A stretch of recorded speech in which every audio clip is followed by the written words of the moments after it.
महाराजांच्या निमित्त भाषण ऐकवणार आहे, ते तुम्ही शांतपैकी ऐकावे ही माझी विनंती.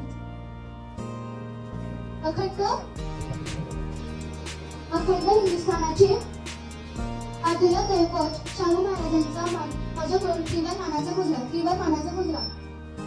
राजश्री शाहू महाराज हे कोल्हापूर संस्थानाचे छत्रपती होते. त्यांचा जन्म 26 जून 1874 रोजी कागल येथील गाडगे घराण्यात झाला. त्यांचे संपूर्ण नाव यशवंत जयसिंगराव गाडगे होते. त्यांच्या आईचे शाहू महाराजांच्या आईचे नाव राधाबाई व वडिलांचे नाव जयसिंग अप्पासाहेब होते. कोल्हापूर जिल्ह्यातील चौथे राजे शिवाजी महाराजांच्या निधनानंतर त्यांची चौथी पत्नी आनंदीबाई यांनी यशवंतरावांना दत्तक घेतले. त्यांचे शाहू असे नामकरण केले. धन्यवाद. तुम्ही हे माझे भाषण शांतपैकी ऐकून घेतल्याबद्दल मी तुमच्या त्याचं काय नाव होतं? व्हिक्टोरिया दवाखाना पहिला सुरू केला राजाने आपल्या शाळेला, आपल्या राज्यामध्ये. आणि म्हणून आज आपण बघतो की त्या काळामध्ये शिक्षण सुद्धा फार कमी होतं.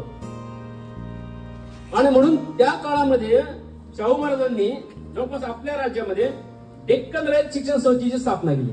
कोणती शिक्षण संस्थेची? डेक्कन रयत शिक्षण संस्था. आपल्या संस्थेचं नाव काय? रयत शिक्षण संस्था. आणि महाराजांनी कोणती सुरू केली? डेक्कन रयत शिक्षण संस्था सुरू केली. आणि मग ते सुरू केल्यानंतर ते मुलांना त्यांनी शिक्षण द्यायला सुरुवात केली.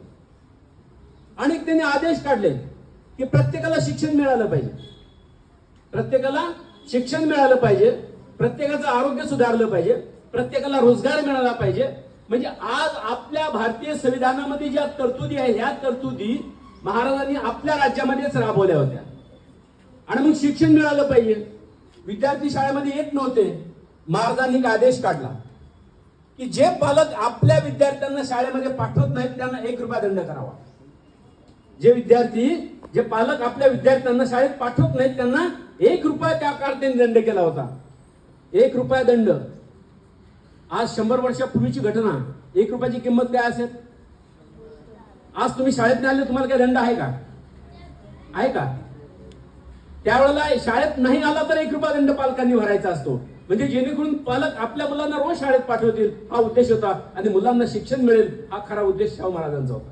आणि मग आपण बघतो की त्या काळामध्ये शेतीला पाणी मिळत नव्हतं. त्या काळामध्ये शेतीला पाणी मिळत नव्हतं. लोकांना पिण्यासाठी पाणी मिळत नव्हतं. लोक